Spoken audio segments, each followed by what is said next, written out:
Just kind of expand the room. Oh God. Right. Oh, got it. It takes a picture. Yeah, Right there. okay. It has two cameras. I'm just One going to here take a and one picture there. then. There's anything to turbo. Isn't that cool, Brady? Could I give a 1-minute introduction? Yeah. I would like to give a 1-minute introduction. You're gonna give Now one? I'm A 1-minute introduction. I've never heard Are him you do gonna a do it? 1 minute Yeah. introduction Very ever. good. Do that now. Have a seat. Give it. It'll never be 1 minute. Oh, yes. Give him 5. Well, there are enough people here from a common family to be able to give tribute to a person who really deserves maybe thousands of people listening to him, because not too many people live as long as Grampy, great Grampy. And not but a few of those same people at age 95 have the brightness and the health and the exuberance about life, still full of wonder, still learning, still enjoying, asking questions, and he does. Some people are known as a national treasure. He's certainly our family treasure. And he's lived 95 years, and already he's 1 week into his 96th year. But he has a very special ability, and that is he remembers some classic poems that many people have grown accustomed to in our country. And so, without further ado, proud to introduce my dad, Richmond Patrick Trainor, at age 95 and 1 week, reciting, what will it be tonight, Dad? Casey at the bat. All right, Casey at the bat. Okay.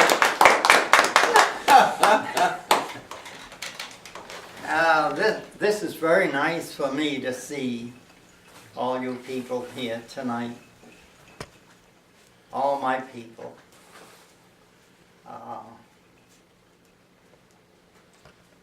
I don't often have the chance to see you all in one place at the same time, so this is really a special treat for me. And I want you to know that I am happy to be here and to be able to see you all and talk to you all. I won't forget this. Now to get on to a little entertainment. I have several poems that I can do, but I'll do Casey at the bat. The baseball season's gone by, but it's a poem that most everyone enjoys all year long. So here's to Casey at the bat. The outlook wasn't brilliant for the Mudville Nine that day. The score stood 4-2, and with but one more inning to play. And when Cooney died at first, and Burroughs did the same, a sickly fear came o'er the patrons of the game. And some got up to goal, but on the other hand the rest stayed with that hope that always springs eternal to the human breast. For they thought, if only Casey could get a whack at that, why they'd put up even money now with Casey at the bat. But Flynn preceded Casey, and so did Jimmy Blake. The former was a hoodoo, and the latter was a cake. But Flynn let drive a single to the wonderment of all, and Blake, the much despised, tore the cover off the ball. And when the dust had risen, and they saw what had occurred, their was Blake safe on second, and Flynn was hugging third. Then from the maddened thousands there went up such a yell that they didn't hear the umpire shout, "Play ball," for quite a spell. It rolled out on the prairie and recoiled upon the flat, for Casey, mighty Casey, was advancing to the bat. Oh, there was ease in Casey's manner, and a smile on Casey's face, and there was pride in Casey's bearing as he stepped into his place. And when, responding to the cheers, he lightly doffed his hat, no stranger in the crowd could doubt 'twas Casey at the bat. 10,000 eyes were on him as he rubbed his hands in dirt. 5,000 tongues applauded as he wiped them on his shirt. And as the writhing pitcher ground the ball into his hip, defiance gleamed in Casey's eyes. A sneer curled Casey's lip. And down the leather-covered sphere came hurtling through the air, but Casey stood a-watching it in haughty grandeur there.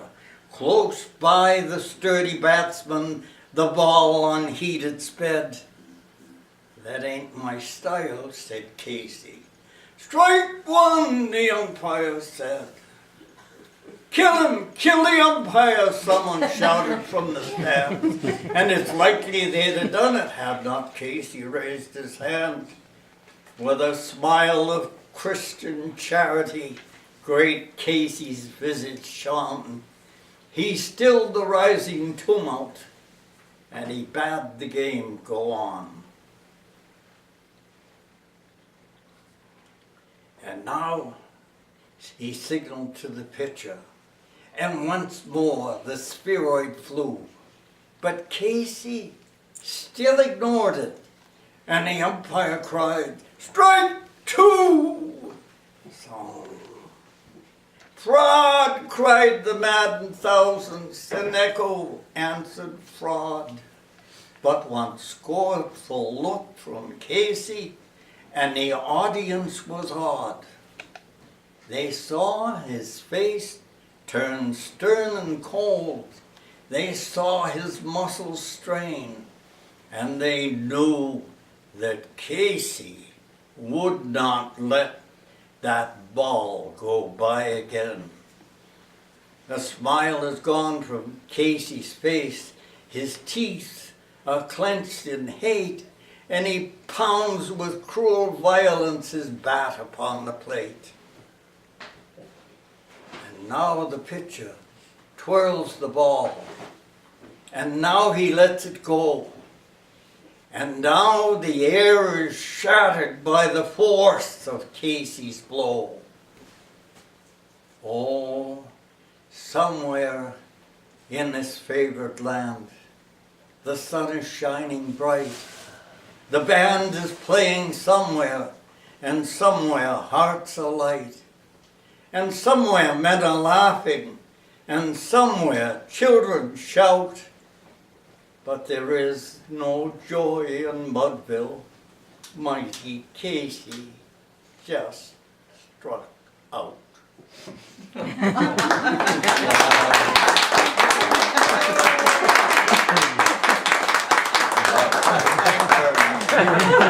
That was great. Perfect. There's always, Awesome.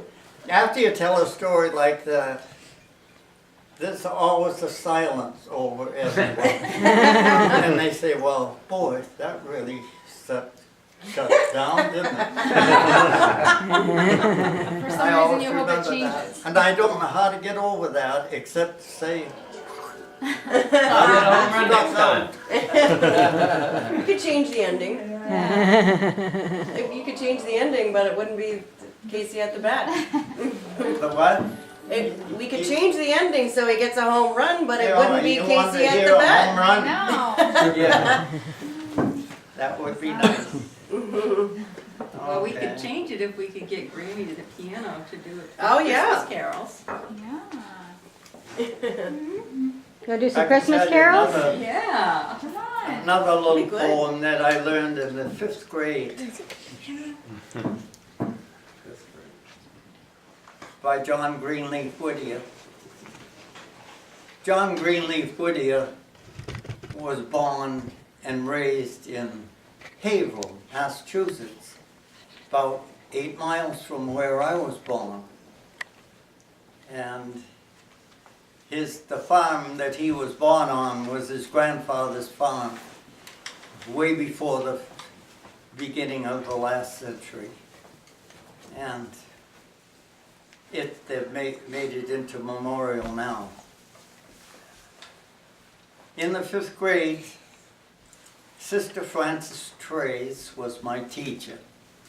And in St. Patrick's School where I went, each year, each grade, as you went along through the grades, the nuns selected a class poet. And this particular year, they selected John Greenleaf Whittier. And I liked his writings and his poetry. And one of his favorites for me, and we had to learn one of his poems. So I learned this poem back in the 5th grade. I hope I can remember it. It's about school days. Still sits the schoolhouse by the road, a ragged beggar sleeping. This is a one-room class like the old times. And around it still the sumac grows, and blackberry vines are creeping.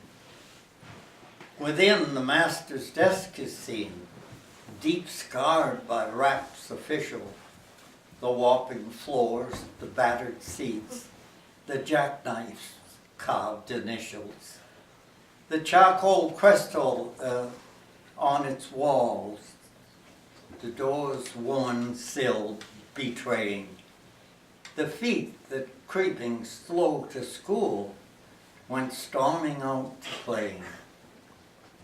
Long years ago, a winter sun shone over it at setting, lit up its western window panes and low eaves icy fretting.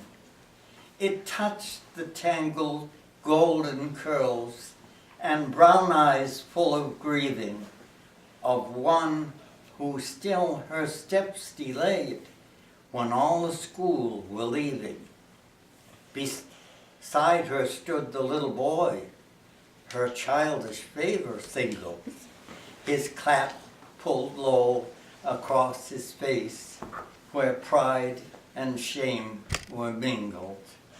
Pushing with restless feet the snow, from right to left he lingered, as restlessly her tiny hands the blue-checked apron finger. He saw her lift her hand. He saw her raise her eyes and felt the soft hands right like caressing, and heard the tremble in her voice as if a fault confessing. I'm sorry that I spelt the word. I hate to go above you, because the brown eyes lower fell, because, you see, I love you. Still memory to a gray-haired man, that sweet child face is showing. Dear girl, the grasses on her grave have 40 years been growing. But he lives to learn from life's hard school, how few who go above him lament their triumph and his loss, like her, because they loved him. John Greenleaf. Nice.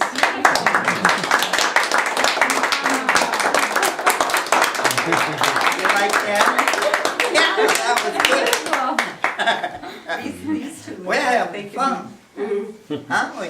brothers. I know. They're just Me too. They look Look like like brothers, don't they? Yeah. two peas out of the same pod. Yeah. Mhm. I think that this would be a good time to say if anyone else has something to say or would like to tell a little story or a poem, that be a good chance for them to do Wanna do that. one? Did you learn any poems in school? Yes, but You did? no. Yes and no. You know something you can tell? You can share? We used to do this in the army when we'd be sitting around in a circle like this at night around a fire, and we'd say, we've got to have some entertainment. Everybody's got to do something. Tell a story or sing a song. Well, that, Everybody. That was the Okay, thing that starting we were with this telling guy over here. And then he either tells a story or sings a song. And by the time you get around to everybody, you've had a nice evening of entertainment. Not my turn. well, we were talking with the kids earlier today about living for 90, Graham, how old are you? 92? Yeah. 91, 92? 90. So if you're 92, 95 years 19. old, how many things have you seen come into existence that these guys don't understand? That when you were a little boy, Yeah? there were no TVs, there No? were no computers. So what other things? What was it like? All right, what it was like? Well, Listen. when I was born in 1915, Mhm. I lived in a house with no electricity, and it was right in the middle of the city. We had gas lights and we had kerosene lamps. And the day I was born, the doctor came, old Doc Birmingham, delivered 5 of us in that particular cottage that we were in South Lawrence. He came in his horse and buggy and hooked up the horse and buggy in front of the house and came in. That was December 5th, 1915. And that was the day I was born. A few weeks later, Christmas 1915, my father brought home our first music box. It was a Thomas Edison phonograph. And that was still in the house playing when I got married. And we used it. Not so much then because radios had come in.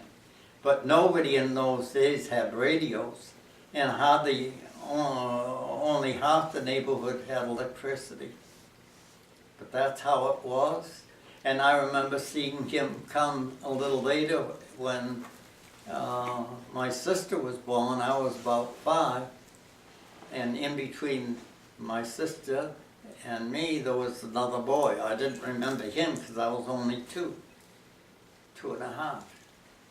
But that's how it was. And how about cars and stuff like that? There weren't hardly any cars.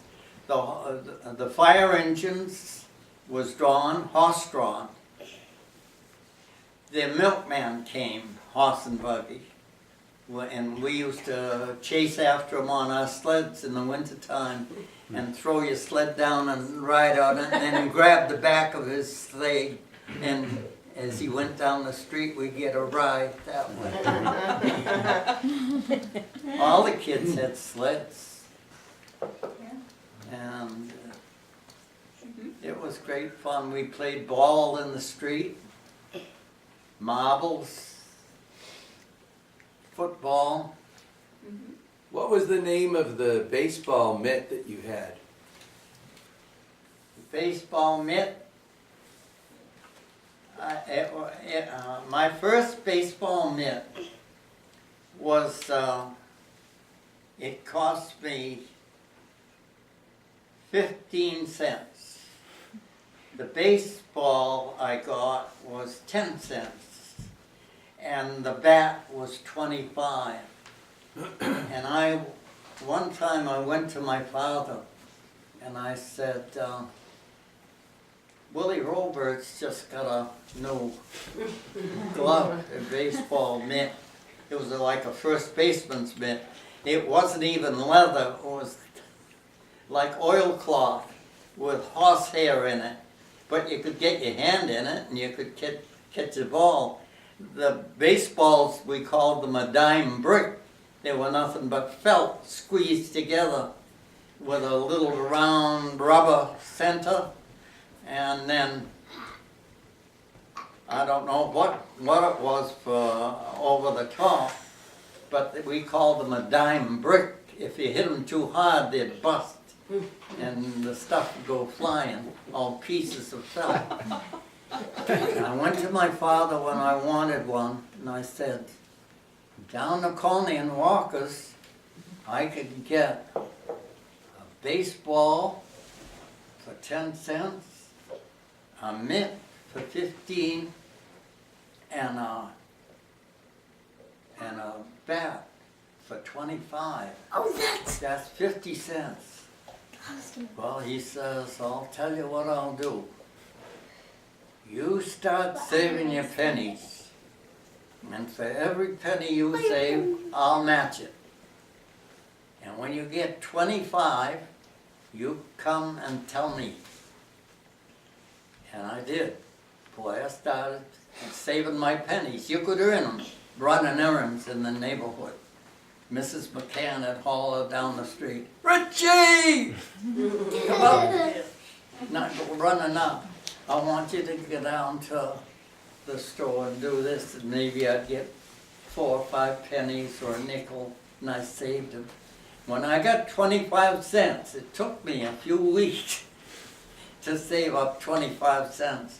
I took it to my father, and I said, I got my 25 cents. And he fished in, and he got me another 25 and put it in there. And I went and got my ball, mitt, and bat down on Coney and Walker's. Wow, that was big. Happy day. Yeah, Very big. yeah, Yeah. That's Yeah. neat. we, there was no organized little leagues or anything like that. We just pick up.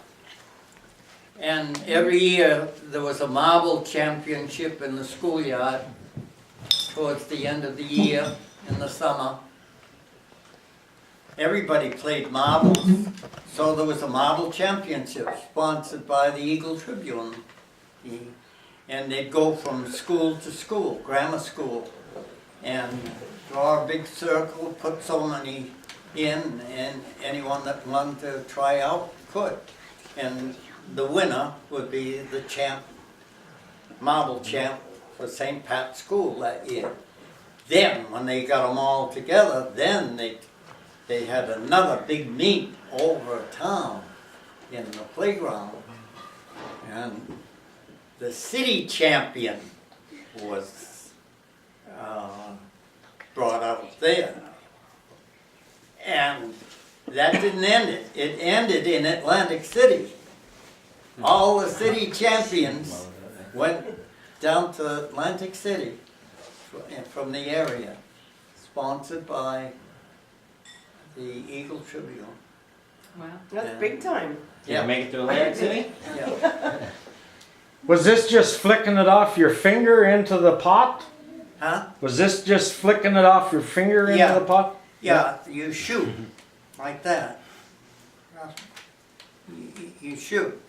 The kid that you rolled for a line to see who was first, Yeah. and then you'd shoot.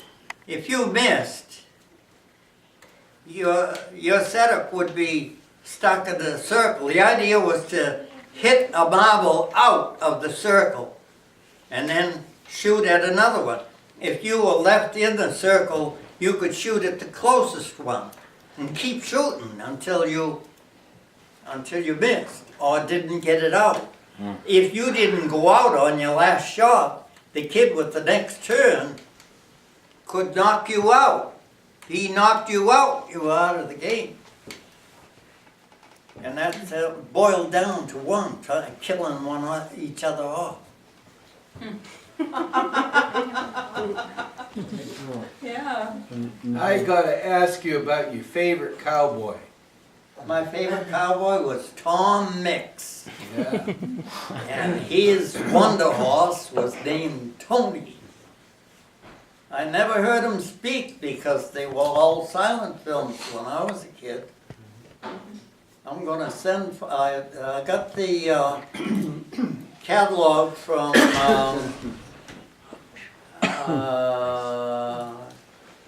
PCM?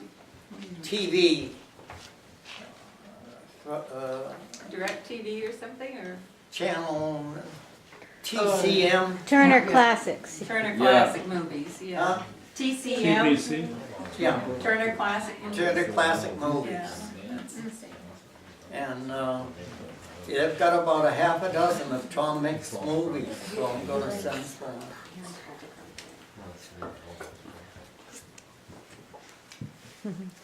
I don't know what else I can tell you about the old days. Babe Ruth. Babe Ruth was my hero when I was a kid. Because he was Babe Ruth. He was in the 1920s. Babe Ruth was, he played for the Red Sox for 6 years. A star pitcher and a good hitter. Until they finally took him out of the circle and for pitching and left him hit in the outfield. Because they had him doing too much work. He would, when he pitched, he hit. They didn't have any designated hitters then. And when he didn't pitch, they put him in the outfield because they wanted his bat in the game. And he was quite a player. Many times he hit 3 home runs in one game. Did you ever see him live? Babe Ruth? Did you ever see him live at Fenway Park or something? I never saw him alive. No, No. just heard it on the radio, the games. On the radio, yeah. No, he never was on TV. No.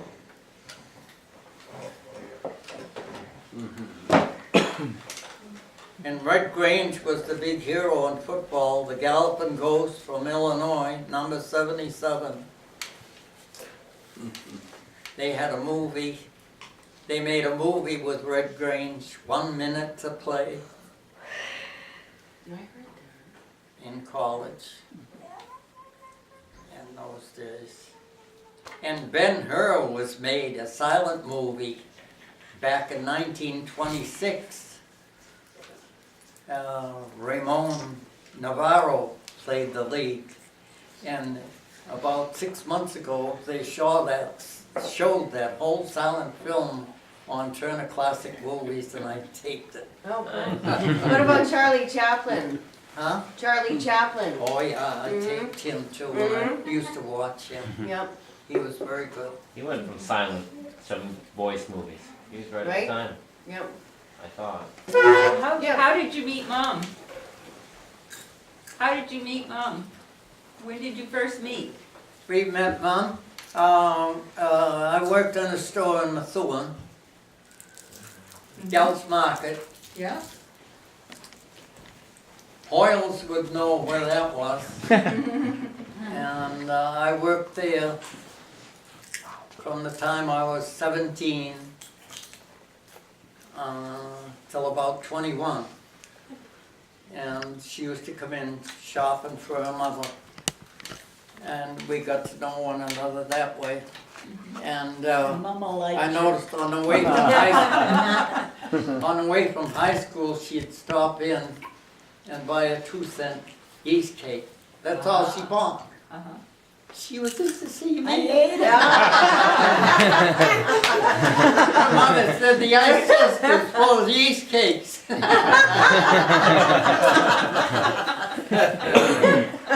That's funny. I had to get rid of them. My mother's icebox was getting full. But she baked a lot of bread. That's it. Oh yeah, she'd have to. Yeah, keep those elbows going.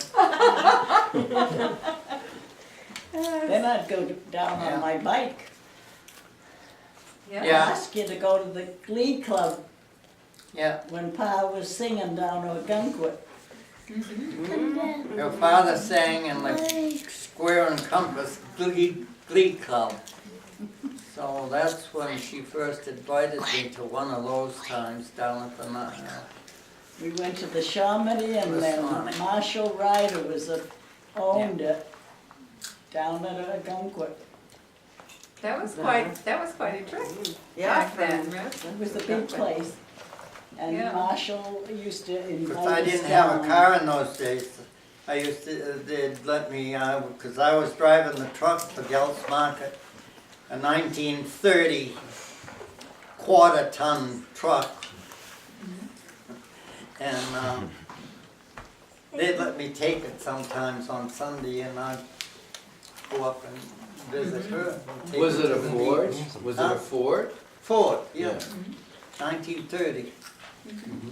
I drove a 29 before that. Yeah.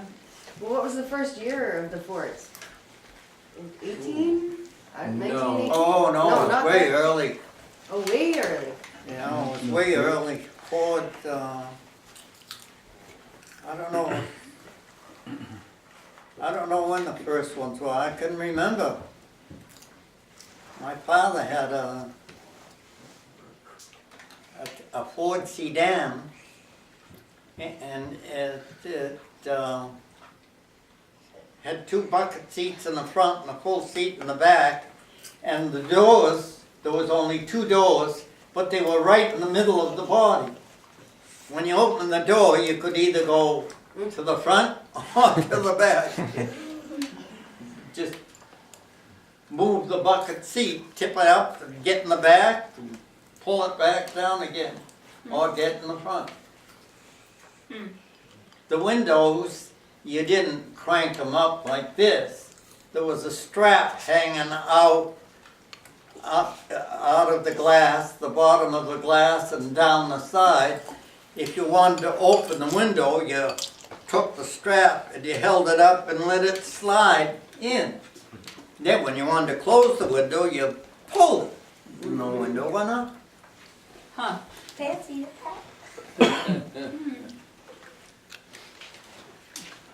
Oh, that's neat. We heard you built some, Grampy. Pardon? You built some cars. You You talk built- louder. Oh, I'm Talk sorry. louder. You built some cars back You built years like, ago. You built like model, was it a Model A or A? a Model T? Model T you built, Oh, I built a Model A. Model A. Yeah, a 1930 deluxe roadster in Canada. Yeah, Wow. yeah, You saw the picture, didn't you? I think so. Yeah. I think yeah. so. Yeah, I that was, won that was a great car. prizes with that, and yeah. Smart looking car. I remember it had the coffee can for the gas tank, the first one. Huh? You put a coffee can for the gas tank. Oh yeah. Well, that's before I put the body on. Right. I had a block of wood sitting there, and I took a pound Chase and Sandberg coffee can, drilled a hole in the bottom, soldered in a copper tube, bolted a board on the side of the frame of the car, and taped that can on there, and taped the ignition switch, and started it up. The first time I started it, I didn't know if it would go or not, because we had picked up the motor down in East Aurora, New York, and I carted it all the way back to Canada, traded my old motor in, and turned the key on there in the driveway when I had the gas in, turned the key on, stepped on the starter, they was on the floor, stepped on the starter, went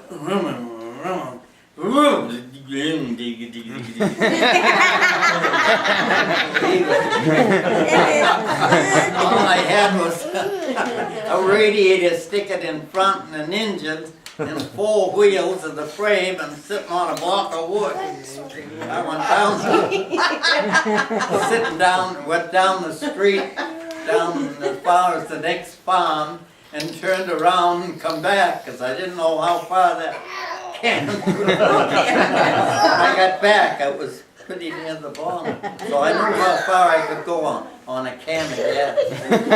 So I did made many a trip trying things out on. Who did you sell that to? Picture of your mother. Oh, that's my favorite picture of my Yeah. mom. My mother loved that car. She was She's just, got the sign and everything. and Yeah, she had she- her skirt up. I know, she had her Oh, yes. leg on the running board and Yeah, well, they were. pulling her My skirt. She dad- loved that car. That's one of my So favorite They pictures were of her. friends way back in the. Yeah, she thought that was just the best thing ever. Grampy, who did you sell the car to? Who did you sell the car to? I sold a car to a man in Ottawa. I advertised it, and I had one call from Ottawa. I was asking 17,000. Wow. It was appraised for 20,000. I had it appraised. You know, there it is, you know, a car like that, brand new, in 1930, sold for $560. Wow. But as they get older now, and anyone fixes up a, but I had about 16,000 into it. Yeah. I was trying to get 20,000, but I couldn't. I dropped it to 17, and I had one call from an Irishman in Ottawa. And he says, you have a 1930 Model A. Yes, I have. And you're selling it, you are. Yes, I am. He says, I'll give you $10,000, he says, cash, all in $100 bills. I says, it's not enough. So I had to let him go. But this man called, and him and his wife came up, they wanted a car. And I said 17.5. He says, I suppose you'll sell it for 17. I said, yeah, I'll sell it for 17. So What he year paid. did you sell it? I drove it down to Ottawa for him. Took it into his garage. Yeah. As far as I know, he still has it. When was that, Grampy? In the 80s? Pardon? What year was that? 1930. No, what year did you sell it? Oh, we were in, In we Renfrew? were in Dacre. Oh, Dacre. Yeah. Okay. So it was between 1980 and 1989. Yeah, so in the 80s. We lived in Dacre 9.5 years. I wonder where that car is today. Right? It was in beautiful Where it is shape. now? He thinks Last he I still heard has of it. it, he still had it. Really? He went over every nut, every bolt, every piece of I that car. know. Everything that went into that car, I put it in. I started right from a bare frame. Wow. I bought the engine. I had the radiator redone, 1930. guaranteed for life, Wow. and new tires, wheels, new body, everything. Upholstery, new top, new glass. I had to do everything because it was a 2-door sedan when I started. I took off the 2-door sedan body and sold that sucker because I didn't want that. I wanted that Roadster because that's what I wanted when I was young. I wanted that Roadster. I had a chance to buy one when I was working at Gels. $560, but I didn't have the Didn't you money. have like an anniversary that you guys rode? You guys rode in that particular Yeah. vehicle? It was like your 30th or 50th. 50th anniversary. I don't. We rode to the Year. church That's what it was. Yeah. on the 19 on our On your 50th 50th. anniversary. Was it in 1930? And I had a sign on the back, No, he built it like in the 70s. just married, Yeah. 50 years ago. Yeah. That's cute. Yeah. Yeah. That's funny. But just to be clear, like to these guys, the younger ones, you built that 1930s Yeah, Model A in the 1970s, yeah, right? yeah. Because they're like, what? Oh, I thought you, It was like, you built it in the Yeah. 1930s? No, you Yeah. didn't build it in the Our 1930s. 50th anniversary was in 1988. Bought every piece We were brand new. married in 1938. How long did you have it for before you sold it? Like how many years did you have it before you Oh, sold I it? worked on it 3 years before I years. even got it on the road, because it took a lot of work. 3 And I had to years? find parts and find places to get them.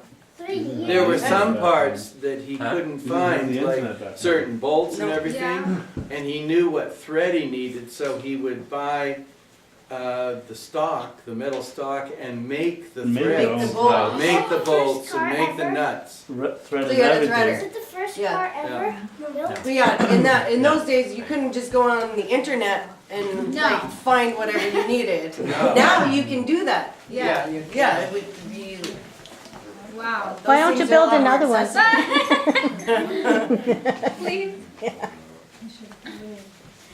The post office was glad he stopped by and stuff. I had stuff come from Edmonton, Alberta. One time it came in the mail, and there was a couple of quarts of heavy duty oil, you know, for your crankcase. Real thick oil. Or tar. And they sent it through the mail, and he must have let some kid package it because it leaked. Oh, And it was, when I got it down to the post office, it had busted open, and there was oil over, they had to package it over again somewhere else out of town on the way. Because Alberta was halfway across Canada. Pretty far out west. Are you interested to see it, Grampy? Are you interested to go see it again? Are you interested to go see it again? Don't To you want see to it see again? it? Don't you? Yeah. It's like your baby. You created it. Don't you want to see it? Yeah, I'd like to see What's, it, what's the name of the gentleman that you sold it to? but Grampy, what's the name of the you gentleman know you the sold name? it to? yeah, I have his name somewhere at home. Yeah. He's retired now too, so I'm not sure if he still has it. Right. We should all buy it back. The last, Yeah. That's what I'm thinking. Or located at least. It might not be as in good condition as it was when he bought it though. Probably not, but yeah, can fix I it. sold it in 1980. Just before we moved down here. Yeah, after our anniversary, so it might have been, no, about 1989. Because we were still at Dacre. Wow.